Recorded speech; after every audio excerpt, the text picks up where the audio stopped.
तिकडे पालिका निवडणुकीच्या दृष्टीनं मनसेची बैठक पार पडते। संघटनात्मक बांधणीवर राज ठाकरे भर देणार असल्याचं कळत आहे। राज ठाकरेंच्या शिवतीर्थ निवासस्थानी ही बैठक पार पडणार आहे। मनसेचे प्रमुख पदाधिकारी या बैठकीला उपस्थित राहणार असल्याचं कळत आहे। तर आगामी निवडणुकीच्या पार्श्वभूमीवर मनसेची तयारी सध्या सुरू आहे। पालिका निवडणुकीच्या दृष्टीनं मनसेची ही बैठक आज होणार आहे आणि संघटनात्मक बांधणीवर राज ठाकरे भर देणार असल्याचं कळत आहे। दरम्यान ही बैठक राज ठाकरेंच्या शिवतीर्थ या निवासस्थानी पार पडणार आहे। पालिका निवडणुकीच्या दृष्टीनं महत्त्वाची अशी ही मनसेची बैठक आहे आणि या बैठकीला मनसेचे अनेक पदाधिकारी उपस्थित राहणार आहेत।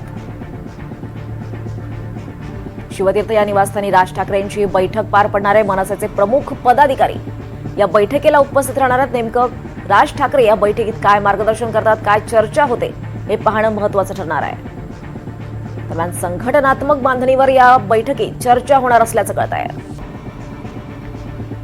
आगामी पालिका निवडणुकीच्या दृष्टीनं मनसे आता या ऍक्शन मोडवर आली आहे। बैठकांचं सत्र सुरू झालंय आणि या संदर्भात अधिक माहिती घेऊयात। आपल्यासोबत आपले प्रतिनिधी देवेंद्र कोल्हटकर आहेत। देवेंद्र, मनसेची ही महत्त्वाची बैठक पार पडते, काय अजेंडा या बैठकीचा? नक्की दीपाली, मनसेची आज महत्वाची बैठक जी आहे ती शिवतीर्थ निवासस्थानी राज ठाकरेंच्या आयोजित करण्यात आलेली आहे। मनसेचे महत्वाचे नेते जे आहेत ते या बैठकीसाठी उपस्थित असणार आहेत।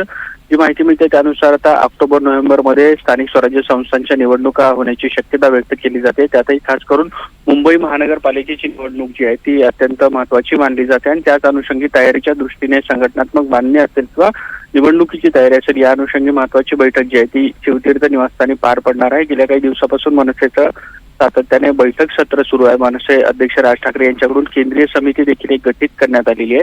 ही विभागनीय आढावा घेते आणि त्याच अनुषंगी आजची ही बैठक पार पडणार आहे।